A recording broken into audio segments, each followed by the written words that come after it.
There you go. Thank you. Well, good afternoon, everybody.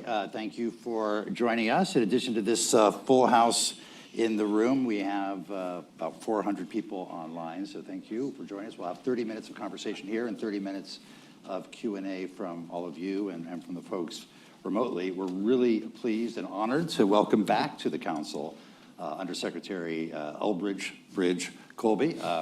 He's been here before. He's a longtime member. He spoke here a little over a year ago when we launched the China Strategy Initiative led by his friend and former colleague, Rush Doshi. So thank you for coming back. You all know his background. He's the principal advisor to the Secretary on matters of defense and foreign policy. He oversaw the development of the National Defense Strategy, which we're going to talk about today. And welcome back. Thank you very much, Michael. Great to be back. Let's start with the National Defense Strategy. Okay. And by the way, he was up in the Senate yesterday, Senate Armed Services, being grilled by that committee, and I promised him this would be equally hard. So come up That's with not what he said. Oh, that's all right. Great to have you. Look, the National Defense Strategy, really, in my view, reading it, makes a real effort to try and connect ends and means, to set some priorities, to recognize that we've got limited resources. Two interesting areas of focus: the Western Hemisphere, of course, and also our willingness to engage with all sorts of different countries, whether or not they share our particular form of government. With the Western Hemisphere identified as our highest priority, we've now seen action in Venezuela. More recently, we're working with Ecuador and hitting some boats there. What's next for the Western Hemisphere? Is Cuba next? And how do you see that? How do you see that playing out? And what would be the role of any military action with regards to Cuba? Well, thank you, Michael. It's great to be here. I see a lot of friends in the audience. So pleasure to be back at the Council. I think you're right that the Western Hemisphere is being put back in sort of pride of place. And I think this stems from that sort of America first, peace through strength, but also common sense. That's the hack I often give to allies and others to understand what we're trying to do under the president's leadership in this administration, which is to say we are going to make sure that the defense strategy and policy of the United States serves the interests of the regular Americans, which is, of course, what the president ran on. And, the Western Hemisphere is our neighborhood. And, there's problems of illegal migration. There's narcotics trafficking, which has killed hundreds of thousands of Americans, et cetera, et cetera, et cetera. And so we, what we're doing on the defense side is signaling, and I should say that the 2018 National Defense Strategy also put the homeland as the priority. So it's not that radical of a break in terms of the overall prioritization. But I think there is a change in tone and emphasis, mostly to say the military will play a role in making sure that Americans are protected and their interests are advanced in our hemisphere. And, narcotics and our efforts against the narco-terrorists are a perfect example, where it's to say, military forces are on the table because these are things that are contribute directly to the deaths of hundreds of thousands of Americans, and we're going to do our part. Obviously, the great bulk, I would say, of the efforts on our own hemisphere are not necessarily going to be military, but it's a signal that is part of a critical part of the agenda. I'd also say that actually, looking at, for instance, the very successful Venezuela operation, that has enlisted, and I think you've seen already, the chairman of the Joint Chiefs had a conference. Secretary Hegseth is going to have a conference leading up to presidential level efforts to bring together and to catalyze efforts by regional partners. It's not like all the region is saying, oh, what you're doing is terrible. Actually, to the contrary, we're seeing a lot of support. In terms of what we might or might not do, or the president might or might not do, I won't tip our hand. That would be very inconsistent with his approach and our approach following it. So I won't comment on that. But the president keeps everybody, we're not going to tell people exactly what our strategy is. But what our approach is going to be, one thing that people should calculate on and should factor is that the president and we, under his direction, will not hesitate to put Americans' interests first, and is not going to be bound by the sort of shibboleths of the past if those are not consistent with Americans' interests. So the Indo-Pacific is certainly not ignored in the National Defense Strategy, but you get the feeling it's somewhat less emphasized than it has been in the past. It reiterates the commitment to defend the first island chain. But China, when you look at the NDS and also the National Security Strategy, it plays a much less prominent or significant role in it. You talk about a decent peace, a balance of power. China wasn't even mentioned in the State of the Union. I mean, this is an area where there's a rare bipartisan consensus, or there was in the city, around being tough on China. Has the administration gone soft on China? Is China still the pacing threat for the U.S. military? Well, there's a number of questions in there. I'd certainly reject the notion that the United States and under President Trump has gone soft on China. It hasn't gone soft on anything. And I would put it a bit differently. It's both the national security strategy and the national defense strategy. And if you look at Secretary Hegseth's speech at Shangri-La, as well as out at the Reagan Forum, I think you were there in December, it's very clear about the central military role and specifically so I would say in the past for many years, there have been grand gestures about the Asia-Pacific or the Indo-Pacific as it's evolved, and I've seen a lot of them over the years. I'm sure many of you have as well. This is, I would say, again, going back to the concept of flexible realism, which is underlined as the kind of core idea or heuristic in the national security strategy and the national defense strategy followed from that, is to say, we're going to figure out what the military needs to do as part of a broader administration strategy. I think there's a clear sense of what that is. So whether something hard or soft or aggressive or defensive, et cetera, I think there's a clear set of objectives which are very much in line with the American people's interests, which is a decent peace. What is a decent peace? A decent peace, as Secretary Rubio has said, it's this concept of strategic stability where we can trade and have respectful relations with the People's Republic of China, which has risen to become a great nation in the community of nations, and we all respect that from the president on down. But at the same time, we are going to operate from a position of strength, obviously on the economic side that you're very familiar with if you talk to Ambassador Greer or Secretary Besson, et cetera, but also that there's a critical military component of that, but that our objectives are carefully scoped, they're limited, they're reasonable, and they're designed to, in a sense, nest with the interests of the countries of the region. And in fact, we see that not only from our traditional allies, although certainly from our traditional allies, but also from countries in ASEAN and South Asia and so forth.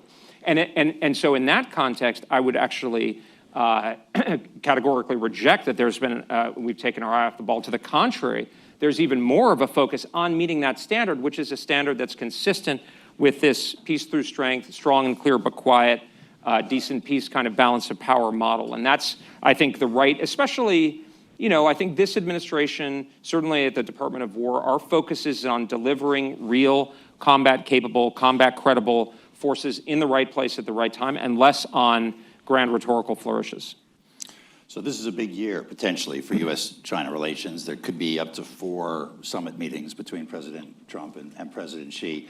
What do you expect to come out of this year? At the end of the year, and you look back, if last year was a year of escalation and de-escalation, creating some degree of stability in the relationship, what would be your objective for this year and these 4 summits? Is there likely to be a grand bargain of some sort? The Chinese are pushing for the U.S. to change its rhetoric on Taiwan from not supporting independence to opposing independence. How do you see this playing out? Well, I mean, a lot of that is obviously kind of outside of the purview of the Department of War. So I defer to the White House and the Department of State, the President, Secretary Rubio. I would say we are certainly in support of the overall agenda, which is this strong and clear but quiet and a respectful approach towards China. I deal with my PRC counterparts. The Secretary is engaged with his PRC counterparts in a spirit of respect and constructive engagement, but also in a position from a position of clarity and ultimately strength, which is what we're in particular from a military point of view is the job of the Department of War. So I mean, I think the goal is again contributions towards a decent peace. That requires the right calibrated balance, but at the end of the day, what we're focused on is making sure that the President of the United States has the capabilities to meet the objectives that he has set out. And I mean, in terms of the issues that you talk about, it's not our place, and we are certainly not trying to change our traditional policy on any of these sensitive issues. We're making sure that the President has the ability to back up American policy. And so that sounds like it's continuity in terms of our China policy, in terms of being tough, supporting Taiwan with military sales. I would say, I mean, look, obviously time evolves, the circumstances evolve. I don't know if I wouldn't really characterize this continuity. I mean, since you mentioned it, I mean, I think in the last administration, you had a very vocal from the president who would, make comments about the leadership of China, about very sensitive topics in a way that would catalyze a massive reaction, but without delivering the strength And so I think our approach is really the exact opposite, is to be calibrated and careful about what we say, but make sure that the president has the ability, absolute unquestionability. And I'll just say, I think I am, and I said this in response to a question from Senator Sullivan yesterday, I think we are absolutely focused on making sure the president has the capabilities to meet the standards set by the national security strategy, which is denying aggression along the First Island chain. Let's, we can't avoid Iran, given everything going on. We have Operation Epic Fury. How does Iran fit into this national defense strategy? Because, as I said at the beginning, prioritize Western Hemisphere, talk about limited resources. We've now moved carrier strike groups from one region to another. It feels a little bit like no matter how much successive presidents try and pivot away from the Middle East, they get dragged back into it. So where does Iran fit into the prioritization set by the national defense strategy? I mean, a couple of things. First of all, the strategy very clearly lays out that Iran is the Islamic Republic is a threat to the United States and our allies and partners in the Gulf, Israel, in Europe, et cetera. Of course, especially the nuclear program, or I should say the nuclear ambitions of the Islamic Republic, as well as the conventional missile forces. And so that is clearly called out, and it's really stressed in the strategy that it's incumbent and necessary for the department to provide the president with credible, rational military options to advance his objectives around the world, and especially the ability to use, our aerospace and maritime forces in particular to be able to reach out and conduct decisive operations around the world. So that's one thing. A second thing is the strategy really emphasizes the importance of burden sharing and looking to model allies like our ally Israel, but also South Korea, Poland, Germany now stepping up. But in the case of the Middle East, we see that a lot happening as well. And I think, generally speaking, a strategy is designed, basically to enable the president to conduct such operations, but also to provide an overall sort of framework for the, making sure that the department over time is providing the options in the future that will be necessary not only to conduct those operations, but also to meet the priorities that we talked about. And I think, just to kind of maybe anticipate a little bit, and I talked about this quite a bit yesterday, Operation Epic Fury is consistent with that approach, which is that the president has directed the United States Armed Forces to conduct a military campaign with a focus on degrading and destroying the Islamic Republic of Iran's ability to project military power in the region and potentially beyond. And that is specifically focused in particular on the missile and one-way attack drone capabilities and production of the Islamic Republic and the Navy, the naval forces. Obviously, the Israelis, our close ally, are operating in farther north with a somewhat, kind of overlapping set of objectives and goals. But, at the end of this is, I think, a reasonable and attainable scoped set of objectives that will leave the United States better off under a range of outcomes. The president has indicated, or more than indicated, he's stated a fact that this is a historic opportunity for the Iranian people to change this, oppressive and opprobrious Islamic Republic. But that's ultimately, a lot of that's going to rest on the shoulders of the Iranian people. But I think the military campaign is designed, and I think we have reason to believe will leave us better off with respect to this, very serious threat of the Islamic Republic. So are you suggesting that the U.S. and the Israeli objectives are not completely aligned? I would say, I think they're very close and overlapping, et cetera. At the political level, there's a lot of discussion. The military campaigns of the two are, I would say, kind of overlapping. I can't speak to the military objectives of the Israeli Defense Forces with any authority, but I can say, and Secretary Hegseth and the chairman referred to this again this morning, the objectives are, as I detailed, the power projection forces of the Islamic Republic. So that goes to the nuclear, the missile, the drone capability, the Navy. Obviously, the nuclear program had been decisively set back with Operation Midnight Hammer. That, of course, remains one of the main underlying reasons, as Secretary Hegseth said the other day. A big part of the rationale, strategic rationale for this operation is the fact that there was the potential for the Islamic Republic to be able to build up its conventional missile forces and other capabilities to shield the ability to resume, a kind of a pursuit of a nuclear weapon. How much focus is there right now on the 450 kilograms of enriched uranium that are somewhere in Iran? Well, without getting into any specifics, obviously we're always highly focused on that. I think the key thing, and as you probably heard from Admiral Cooper last night, our very capable CENTCOM commander, as well as the Secretary and the Chairman this morning, I think this is a dynamic situation. as Admiral Cooper says, his assessment is we're on plan. That's our assessment.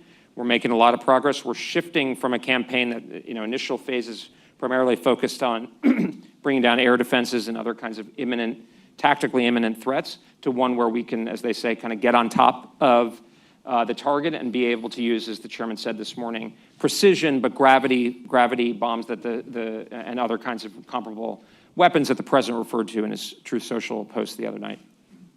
So stepping back, one interpretation of what we're doing in Iran is that there's a grand strategy underneath, that by attacking Iran, we are further cutting off oil supplies to China, that together with the Venezuela action, that we're making it more difficult for Iran to support Russia's war in Ukraine with the provision of drones and other material support, and that this is really sort of a bank shot to get a better situation in Ukraine and to gain leverage over China heading into the summit meeting. Are you the father of this strategy, or? I'm the father of another. I'm the second cousin twice removed. No, I mean, I would not, I'm not the right person to be able to comment on what the overall plan might or might not be. What I can say is, as to my knowledge, and the way we're looking at it, certainly from the Department of War, is maybe I'm too linear, there's a direct, clear threat from the Islamic Republic in terms of obviously its nuclear ambitions, but also its military forces, and that is more than sufficient to have justified. Obviously, substantially and materially degrading the military capabilities of the Islamic Republic will have a range of beneficial secondary and tertiary effects. But from my point of view, this is pretty straightforward in the sense that there's enough of a rationale right there.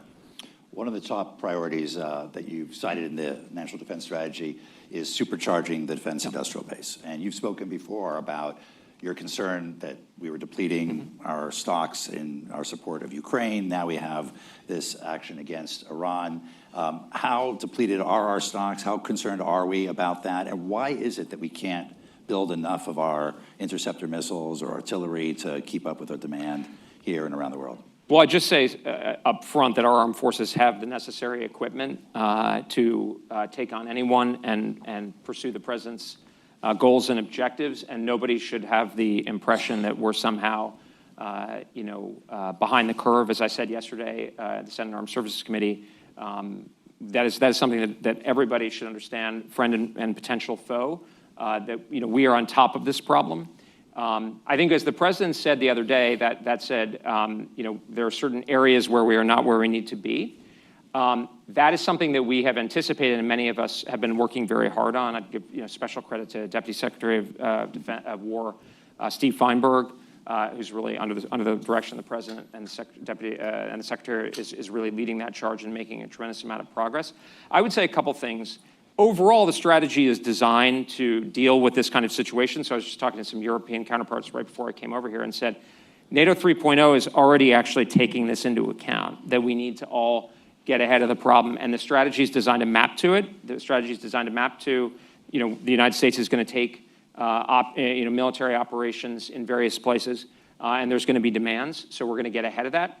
So in addition, I would say this. I would say there's at least three major prongs that the administration is undertaking to get after this problem under the president's leadership.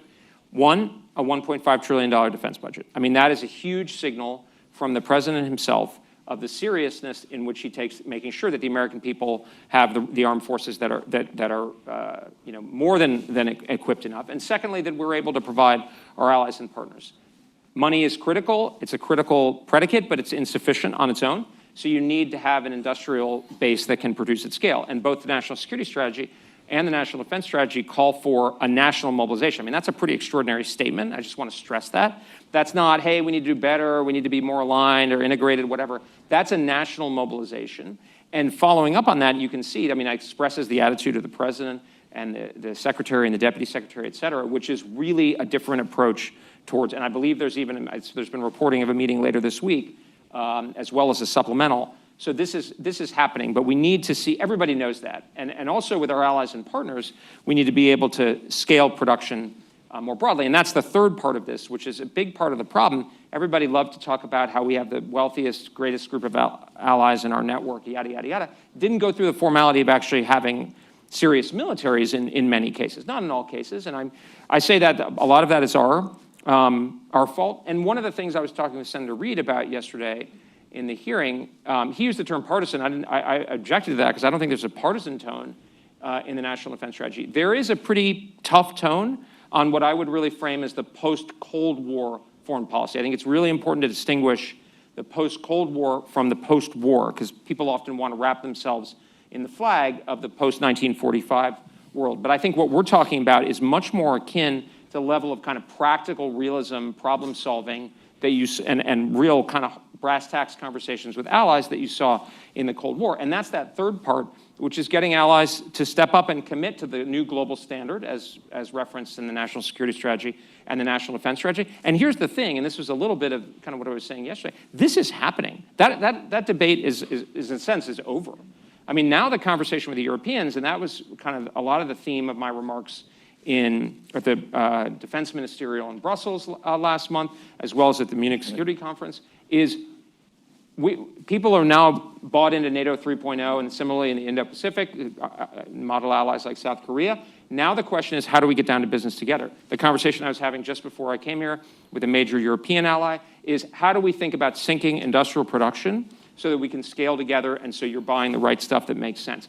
So I think together, we're already moving very much in the right direction, and we'll put ourselves in a position where obviously the President of the United States is going to have the ability to conduct military operations around the world, but we'll also be able to deal with the core problem, addressed in the strategy, which is the potential for simultaneity, which is maybe kind of backing up for a second, and forgive me if I could go on. Oh, I mean, the core military problem is the potential for possible foes to operate on simultaneous or roughly concurrent timelines. That's the most stressing scenario. But because it's the sort of best, quote unquote, approach from potential opponents, that's the one you need to be prepared for. In fact, I would say the administration's diplomacy is designed precisely to avoid that, and I would distinguish that from the last administration. I think this is a substantive, not a partisan point. Mr. Sullivan, Jake Sullivan, the former National Security Advisor, at the end of the last administration, he said in Time magazine interviews, et cetera, that our adversaries were aligned to an unprecedented degree. Now, if you'd asked Henry Kissinger, that would have been, I think, the standard of unsuccessful American diplomacy. So under our president, you have a president who is prepared to talk to potential opponents, whether that's to, for various reasons, but you also have a military that is prepared for that in a way that is realistic and has our allies do their part. And people, it's common sense. People get it. And so I think together, I actually think we really have a very, very positive future before us where you've got a more well-equipped defense perimeter around our alliances with a much healthier industrial base, not only here, but in our allies' countries as well. Obviously, we're going to want our weapons to be sellable, et cetera, in their markets, but we also understand they're going to indigenize a substantial portion of their defense purchases in terms of their own DIB. And then you're going to have a diplomacy that is saying, hey, we're going to be prepared to talk to China, to Russia. The president had been prepared to talk to the leadership of the Islamic Republic.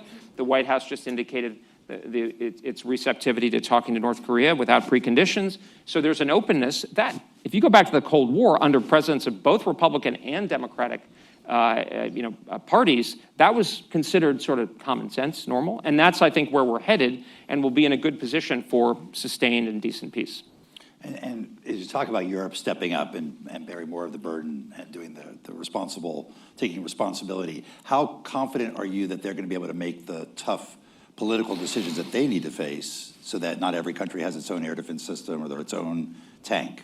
They're actually spending the money on the right stuff. I think it's happening. I mean, and I was there, I've been watching it, obviously, and I see Europeans all the time coming through here, but it was striking to be there. I mean, the Federal Republic of Germany, which was traditionally considered kind of a laggard on these issues, I mean, they are spending, I think, 4% or close to it by well before the end of the decade. So they're on track to exceed 3.5. They changed their constitution. And that's and talk about bipartisanship, you have the Christian Democratic Chancellor and the Minister of Defense there is a Social Democrat. I mean, that is happening, right?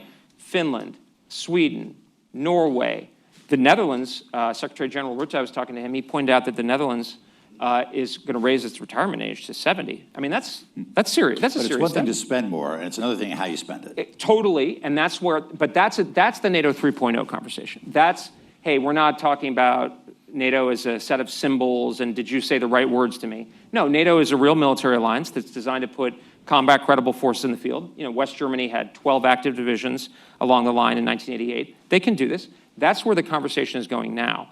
And we're working really close with them, as well as other Europeans. And I think what you're seeing is a lifting effect. And even here, I think some of the momentum behind the $1.5 trillion proposal is that we've seen our allies do it. And you even see internal pressure.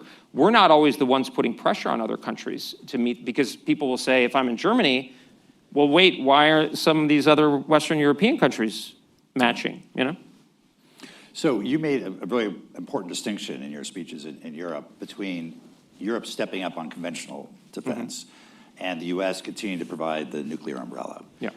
The Europeans feeling somewhat distrustful of the United States right now, or not certain about the commitment of the United States to their security, are now talking about having their own or a further nuclear umbrella of their own, either the British and the French cooperating or other Europeans cooperating and acquiring nuclear weapons. How do you assess that? And is that dangerous for us? Is it useful for us for them to also invest in that capability? Well, so I think it's important to be empirical here, because I have not heard credible reporting of European governments really thinking about independent acquisition in violation of their nuclear nonproliferation treaty obligations. I see it churn in the commentariat, having been in the commentariat, no disrespect, but like I haven't seen. But didn't Germany say they wanted to join Britain So what and Germany, France? what I understand the Federal Republic to be doing, and I've had conversations, and this is something I spend a fair amount of time in, is bottom line up front, what I would say is I think it's perfectly appropriate, and from our point of view at the Department of War, reasonable for there to be a greater European complexion to NATO nuclear deterrence. And it goes back to the Ottawa Statement, and it's been Summit Statement, and it's been repeated for, I think, 50 years now, which is that the independent nuclear deterrence of the United Kingdom and France contribute to the deterrence and defense of the alliance. So that's good. So there's already a built-in validation of a European contribution to nuclear deterrence. My understanding, and I was talking to the French actually recently, I haven't read the president's very important speech, I think it was in Brest, yet. I'm looking forward to it. My understanding is what's being discussed now is more of exactly how it folds into NATO planning, et cetera. These are kind of important, but can be worked out. Is Europeans taking on more of a role? I know the United Kingdom has decided to contribute more to NATO nuclear deterrence. I think there's other potential. I think in that spirit, that's all to the good. And by the way, the Europeans are usually saying to us, hey, we're talking to the French, but we don't want you, don't take it the wrong way. Like we understand that this is not a substitute. I mean, the reality is, candidly, we put ourselves in contortions for 75 years trying to figure out how to do extended deterrence. The French nuclear deterrent is designed for the defense of France. And so, it's one thing to change declaratory policy. It's another thing to have a credible nuclear deterrent that you can extend to countries that may be hundreds of miles away. I'm not pouring cold water on it, but I'm just saying I'm not that worried about this whole dynamic, because I think in the spirit of NATO 3.0, we can adapt the alliance. Obviously, we're asking the Europeans to step up. We just need to be practical about it. Let me ask one more question before we open it up. On Ukraine, there's reports that there's been some progress in the negotiations on Ukraine, at least between the United States and Ukraine, on what security guarantees might look like and various territorial concessions might look like. How confident are you that Putin wants an agreement? And wouldn't peace through strength mean building up Ukraine's capability to achieve peace? Well, on the first question about what's in President Putin's mind, inquiring minds would like to know. Obviously, I think that's obviously a tough sort of topic to get insight into. I think we are all committed to advancing the president's, moral goal of bringing this tragic conflict to an end. I think we all have to be prepared. One of the points from the Department of War point of view, not being, obviously we're supporting, and I think a lot of the brush has been cleared. So if there is a political alignment or agreement, I think it could be done, pretty expeditiously. But is whether the war goes on, and I don't want to sound like a broken record, but maybe a little bit, whether the war goes on or whether it ends, the implications are the same, which is a European buildup. And to get to your point, Michael, about supporting Ukraine and having, yes, it's in our interest for Ukraine to be well defended. In fact, the president ordered, and we've played a critical role in building this, the Pearl system to be able to facilitate the sale of American weaponry to Europe and then from there to Ukraine. I myself was involved when I was over in Brussels in some of these discussions about ensuring Ukraine has what it needs, and I heard from the new minister, Fyodorov, about their plan and so forth. But it's really got to be Europe stepping up, right? And this is, again, where I think the strategy was already anticipating this world that we're in. I think some of those, if I could be a little unkind, but so some of the logic of the argument is, oh, hey, if we just, went back to normal or something like that, went back to the old ways, we could keep doing things the way we'd been doing. And it's like, no, we got to lean forward into a world in which not only are we spending more and producing more, but Europeans and Japanese and Australians and Koreans and New Zealanders are all spending more, Canadians for sure. So what role do you see the U.S. playing in Ukraine's future security? Is it intel and selling our weapons through Europe to them, or is it a more active? Well, I wouldn't want to get ahead of the conclusion of the negotiations, but I think there's going to be a lasting, obviously there's an ongoing, very strong U.S. role in Europe in general, and I mean the negotiations, I think that we can all see there is an important U.S. role. What exactly that looks like, I can't speak to, but yeah. All right, let's open it up. Dimitri.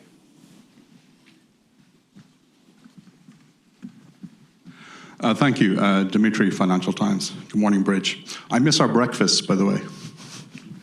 A question about Japan. Prime Minister Takaichi is coming here in a couple of weeks. One of the reasons she won a landslide is she's promised to cut the consumption tax.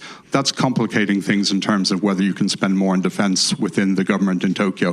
What do you think is a reasonable amount that Japan should be spending on defense, and what would you like to see her to announce when she comes here? Well, thanks. It's not my place, or I think certainly to talk about specific figures or put the government on the spot there.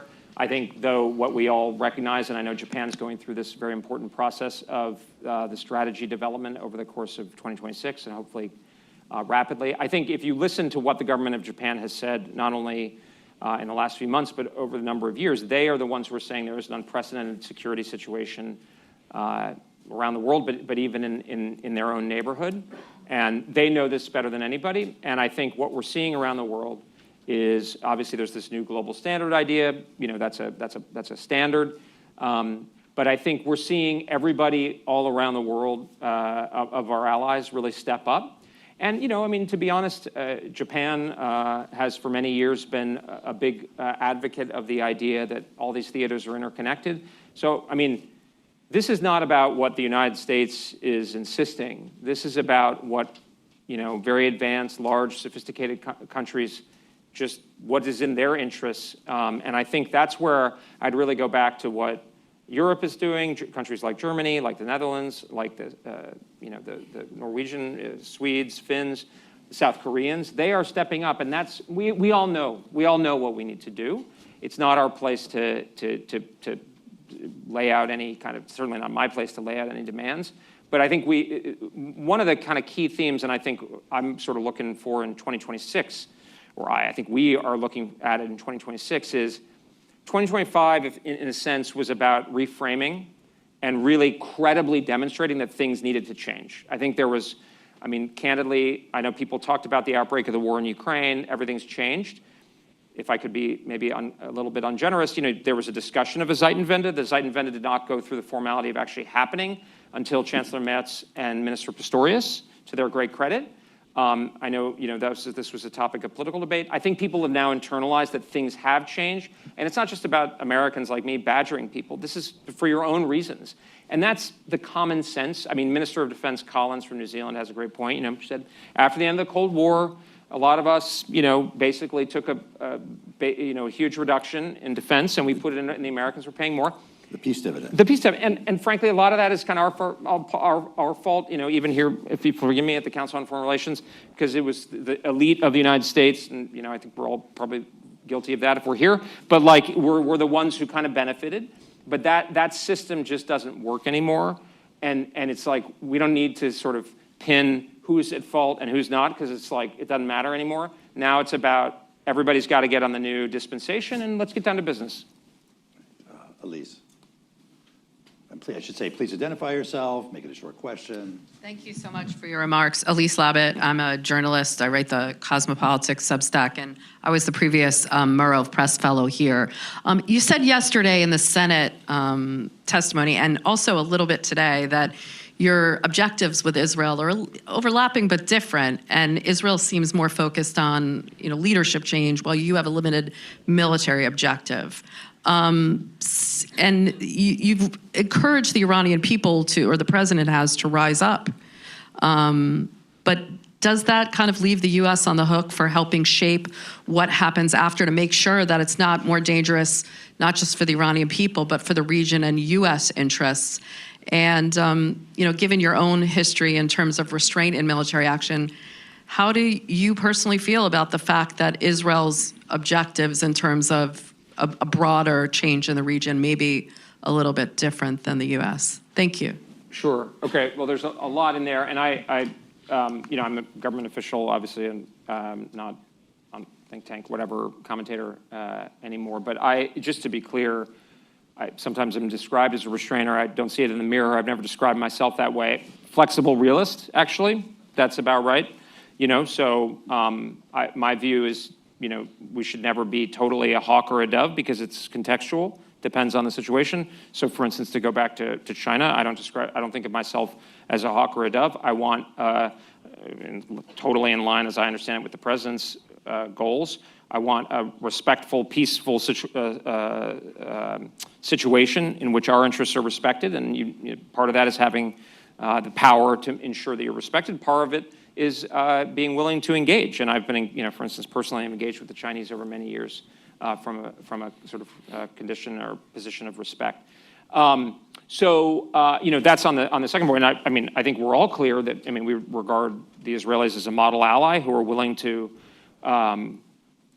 go forward and not only spend a lot, but actually do a lot and take a lot of risk and deal with a lot of their own the threats that they face, and oftentimes we also face, in a very forward-leaning way. And I think part of that might get at your question. So just to be clear, you're talking about you. Sorry, I don't mean to be, but just I'm speaking about the. Well, no, sorry. What I mean is I'm speaking about the objectives of the military campaign that have been directed by the President of the United States. Obviously, the President has and will continue to set the overall objectives and the military objectives, but the military objectives that have been given, and if you look at what the chairman has said, and if you look at Admiral Cooper's updates, those are what we're doing. That's not at all inconsistent with, for instance, saying the Iranian people have an opportunity to take the situation into their own hands, and whether others may be helping and et cetera that are outside of the purview of the military campaign. I'm not speaking on behalf of the entire United States government or whatever. I'm talking about the military campaign and how that nests. So that's how I think. And then I think in terms of and this is my friend Senator Warren gave me a lot of questions about that. It was a joke. Gave me a lot of questions about this. How is this distinguished? Well, I think as the president gestured at with the Venezuela operation, he's not going to be bound by the sort of conventional wisdom parameters of, I'm thinking of some individuals, but I'm not going to say. But in terms of how we have to look at phase 4 or something like that, the president is clearly going to lead us in a direction where this is going to be net beneficial to the American people. The military campaign is part of that. Obviously, we would all welcome a change in government, I think. It's been pretty striking to see that, the Chancellor of Germany yesterday, the president, look at the French actions over the last day or two, the Prime Minister of Australia, et cetera, et cetera. Lots of support for what we're doing, and very, very little opposition, real credible opposition. So I think those all nest very well, but it's going to be on the terms that he sets, and to make sure that we're in a position where we're left better off. And having reduced, from a kind of military, what's the job of the Department of War and the Armed Forces of the United States, leave us in a better position than when we started. So just to be clear, the objective of the military campaign is not regime change. When you're that's making it seem like I'm saying that would not be a desirable outcome. That'd be a desirable outcome. The designated tasks to the United States Armed Forces are to destroy and degrade the power projection. Of course, if that contributes to regime, and there may be other countries, et cetera, that are moving towards that goal, but the instructions given to the United States Armed Forces are to degrade the military threat posed by the Islamic Republic. Let's go somewhere closer. So, sorry, Bob Grady. Yep. It's going to go to the back, but we'll do that next. Thank you, Bob Grady, Summit Partners, and also Vice Chairman of the Hoover Institution at Stanford, and long ago, Deputy Director of OMB. On this issue of stocks and readiness and defense industrial base readiness, you talked about part of the answer being like the third leg of your stool, the contribution of our allies and partners. That's clearly happening in Europe with the NATO 5% mandate. As you say, the debate's over, and even 1.5% of that can be used for infrastructure bases. How do you think about that exact set of problems, readiness, supply chain, even fuel, airfields, equipment, in the Indo-Pacific context, where in the event of a conflict you'd be facing, all the talk is about Europe contributing, but in that context you'd be facing an unprecedentedly long supply chain of 7,000 miles. Well, we've got, it's an excellent question. A couple thoughts.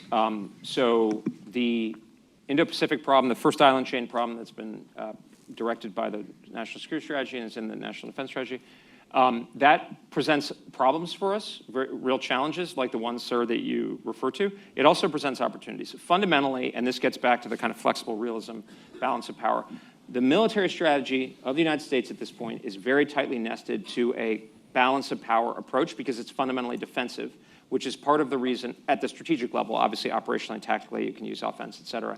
But and that's why it nests very well with our political strategy, which is designed, as we've said, Secretary said, we're not trying to strangle or humiliate China. To the contrary, we respect China and its extraordinary accomplishments over many decades and beyond. But it's basically saying we are not going to allow military aggression along the first island chain. The thing about that is it's a merit. Obviously, there's a lot of land, needless to say, but it's a maritime theater where you have to project and sustain power. And as we demonstrated the USS Charlotte last night, I don't know what time it was there. It's the first sinking of an enemy vessel by torpedo by a submarine since World War II. We are. I mean, this gets to another point. We have a military of unparalleled prowess, and everybody really does know that. I mean, we can see that in the evidence.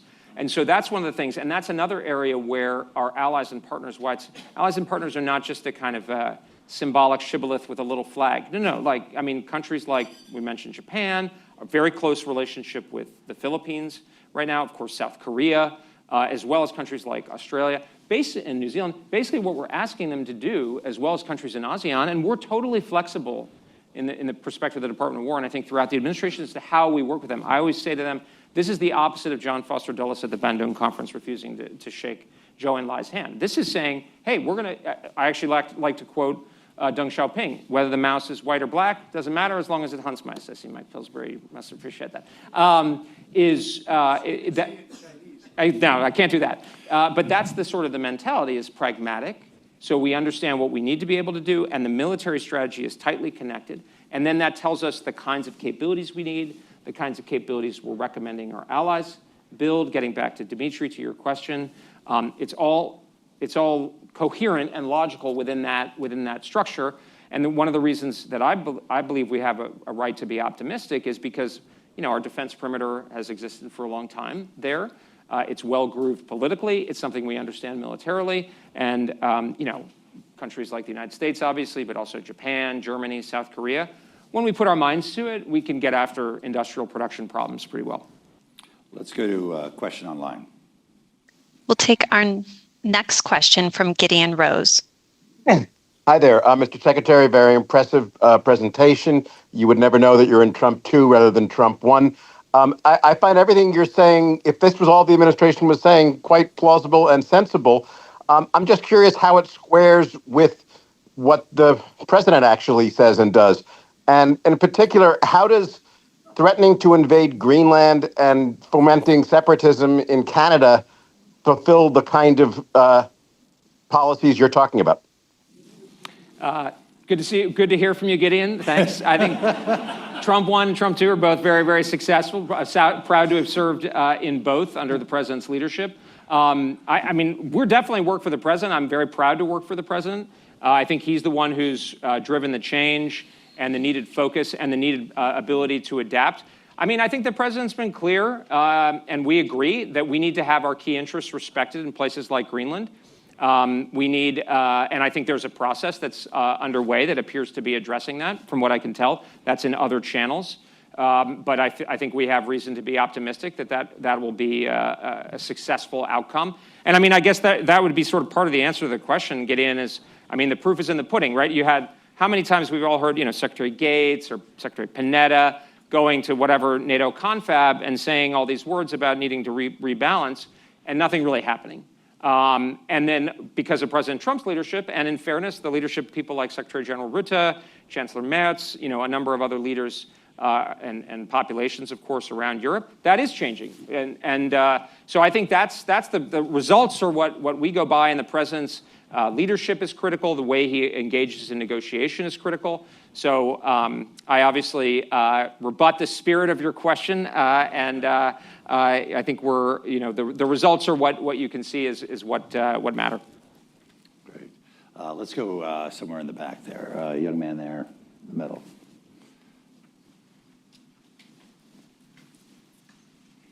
Please identify yourself as well. Thank you. Cayman Gok with the Australian Broadcasting Corporation. I was just curious what the findings from the Pentagon's review into the AUKUS submarine agreement were, and what the, quote, opportunities were that it found to strengthen the deal. Thanks very much. I can't get into the specifics, but what I will say is I think we took very much the president's instructions that AUKUS is full speed ahead. And the review is fully consistent with that and put it on an even firmer foundation. I think, when we came in, we found some things that, it's sort of a shakedown cruise that was not going to put the AUKUS program on a lastingly successful footing. And we went through the AUKUS review in close consultation with our allies from Australia and the United Kingdom.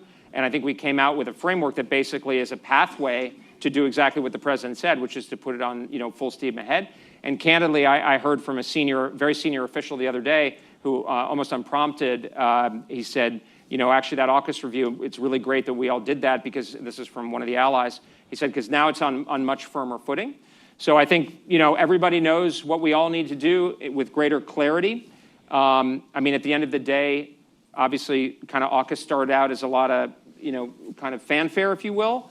But at the end of the day, it has to do with real military deliverables, and we got to make sure those are on time. And that's the spirit of this administration, certainly the Pentagon approach in general. You look at things like FMS, everybody's been wringing their hands about foreign military sales for years. You mentioned the Ukraine situation, but that happens all over the place. We are really getting after it under the president's leadership so that we can deliver, to get back to Gideon's question, on the results. Toby Yachty.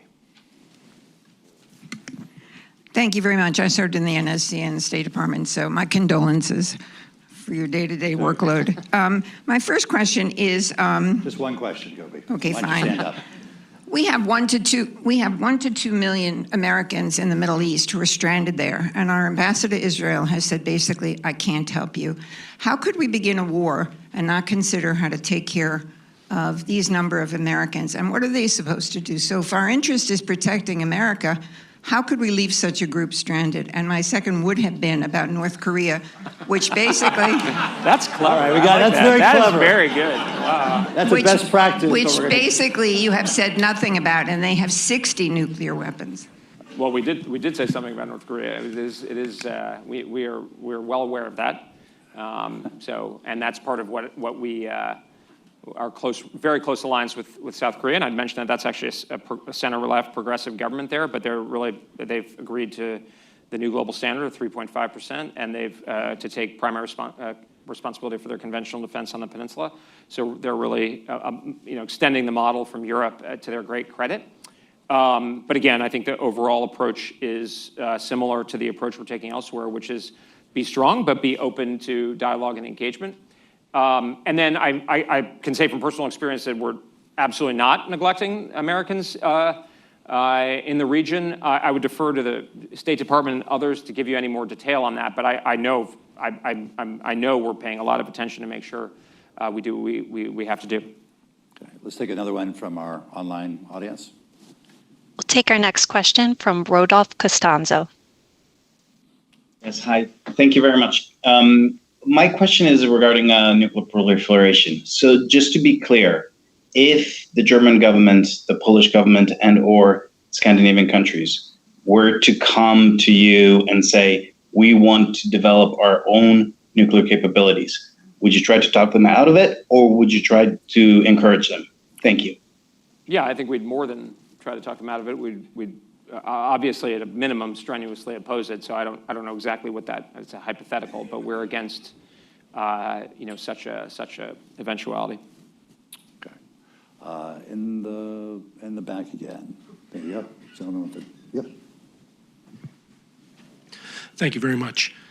My name is James Siebens. I'm a fellow at the Stimson Center. My question is about prioritization.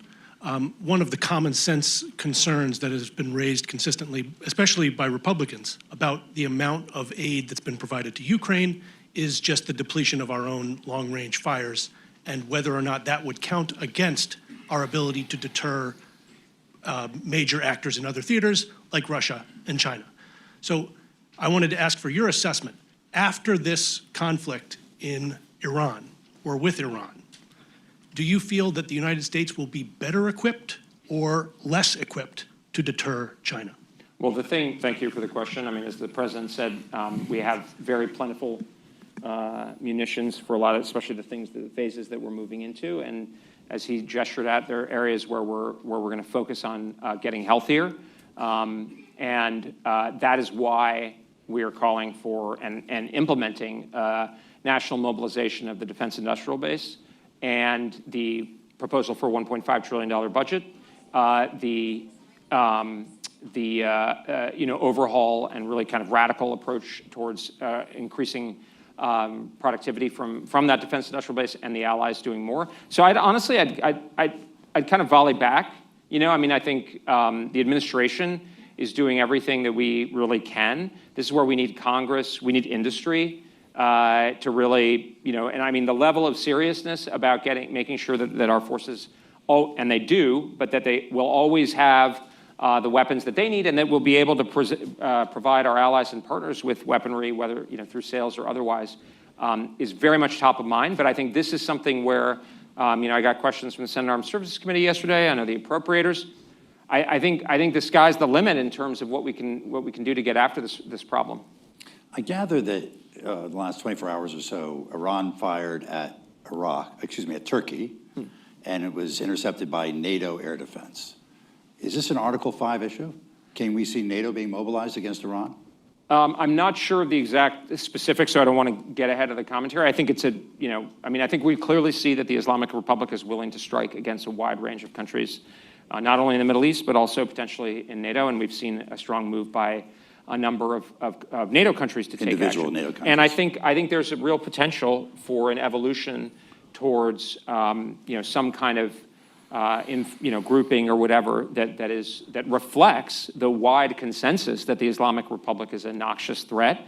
This is not like, oh, this is the Americans making something up. It's not a high bar to get people to say this is something not only that's a threat, but that countries are prepared to take action against. Look at the Gulf.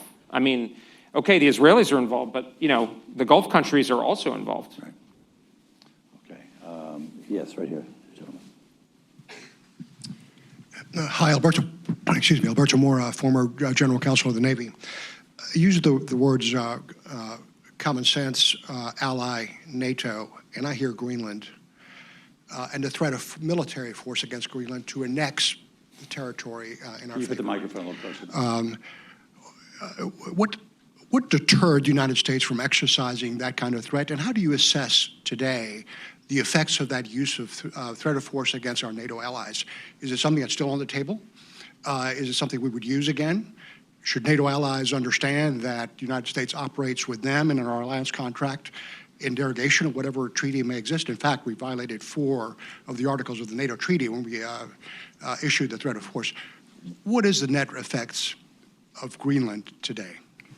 Well, there's a lot of questions in there. What I would say is I think there's a process that's being worked, but it's, as the President's made clear and we support, it's essential that our key interests be reflected with respect to Greenland, and I'm confident that the process that's being worked through will result in a good outcome. So I think that's the measure of the wisdom of the president's course, which is to bring attention to issues that may not have been surfaced before and people didn't think about, but that'll leave us, I'm sure, in a better. And I think the NATO alliance is stronger than I really think it's stronger than it's been in a generation. So I reject the premise of your question, to be honest. Yes, Jane Harmon. Yes, I'm standing up. I recently chaired the Commission on National Defense Strategy, as you know, and served in Congress a long time.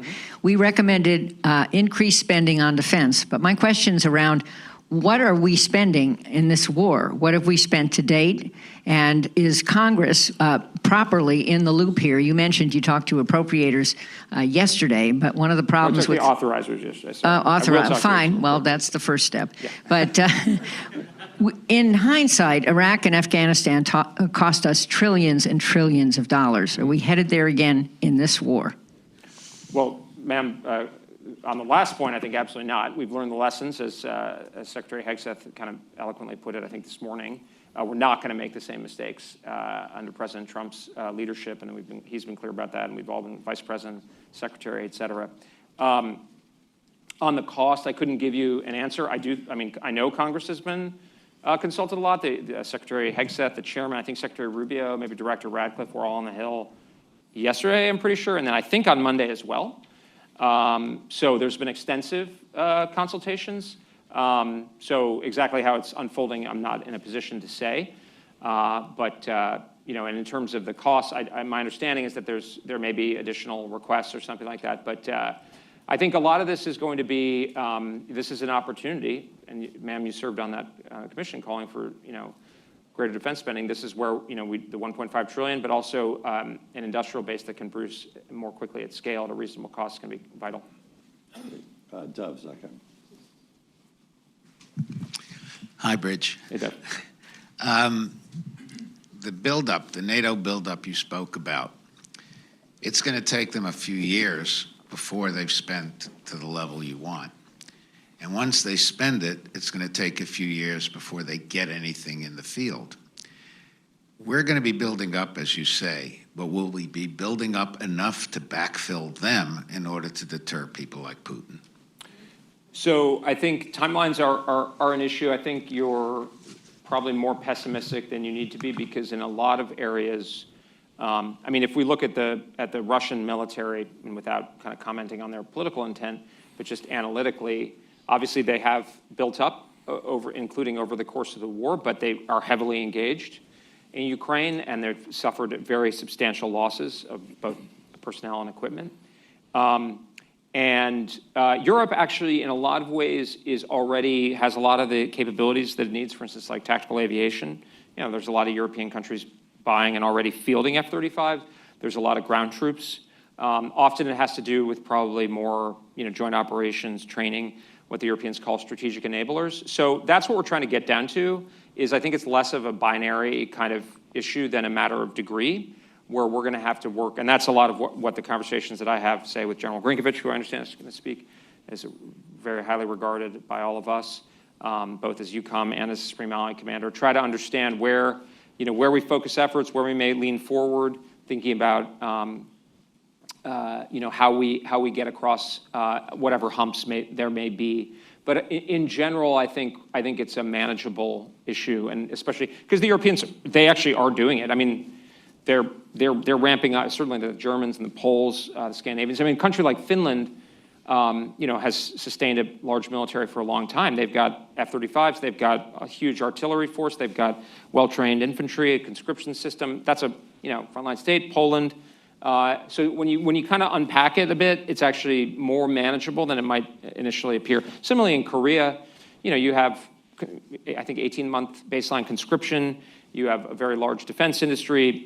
We've been operating with them for generations. So these problems are less pointed than, I don't want to underestimate them, but there's more to work on in a more sort of progressive way than it might seem. Should Europe build its own long-range precision strike capability? So that's a great question. I think in general, we want a Europe that is able to take, primary responsibility for its own conventional defense. And of course, long-range conventional strike is a really important part of the battlefield. You see it in Ukraine. There are obviously strategic stability issues that naturally arise.